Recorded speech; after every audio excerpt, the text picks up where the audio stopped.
কারো বা ভিসার মেয়াদ শেষ হয়ে যাচ্ছে, কারো আকামা।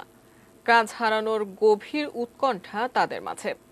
যে কোনোভাবে ফিরতে হবে কর্মক্ষেত্রে, প্রয়োজন একটি বিমান টিকিট। সৌদি এয়ারলাইন্সের টিকিট পেতে তাই সোনারগাঁও হোটেলের সীমানার ভেতরে বাইরে তাদের অবস্থান 5 দিন ধরে। রাজধানীর সোনারগাঁও হোটেলের সীমানায় সৌদি এয়ারলাইন্সের অফিসের সামনে ক্লান্ত শ্রান্ত এমন মানুষের ঘুম 5 তারকা এই হোটেলের সঙ্গে একেবারেই বেমানান। অথচ গত 5 দিন ধরে এক কাপড়ে এই প্রবাসীরা এখানে অপেক্ষা করছেন সৌদি আরবের ফেরার টিকিট পেতে। হোটেলের পাশেই ফুটপাত থেকে কলা রুটি বা সস্তায় খিচুড়ি কিনে কোনো মতে দিন পার করেছেন শ্রমিকেরা। বাইরে গেলে ভেতরে ঢোকার অনুমতি নেই, তাই কেউ বাইরেও বের হচ্ছেন না।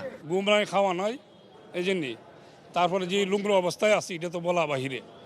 আচ্ছা, আমার মতন এখানে আরো 200-250 লোক আছে, তারা সবাই কষ্ট করতেছে। 2-4 জন মহিলাও আছে, তারা কষ্ট করতেছে। গরু ফার্মের যদি দিত, এই গরু ফার্মের ঠিক মতো পানি ঘাস কচুর মুচুরি দিত।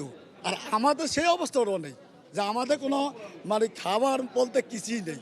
টিকিট দিতে টোকেন দেওয়া হয়েছে তাদেরকে, সেই টোকেনে টিকিট মেলেনি। হোটেল প্রাঙ্গণে এবং বাইরে অপেক্ষমান প্রবাসীরা বিক্ষোভ করেছেন।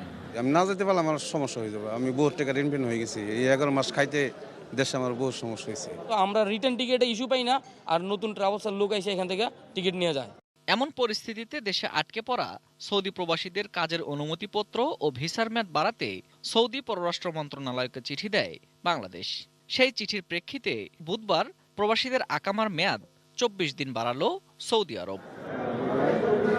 শ্রমিকদের ভ্রমণ নিশ্চিত করতে বিশেষ ফ্লাইটেরও অনুমতি দিয়েছে সৌদি আরব। 30 সেপ্টেম্বর পর্যন্ত বিমানের 4টি বিশেষ ফ্লাইটও চলাচল করবে। এই ঘোষণায় স্বস্তি এলেও একেবারে নিশ্চিত না হয়ে ঘরে ফিরতে নারাজ প্রবাসীরা।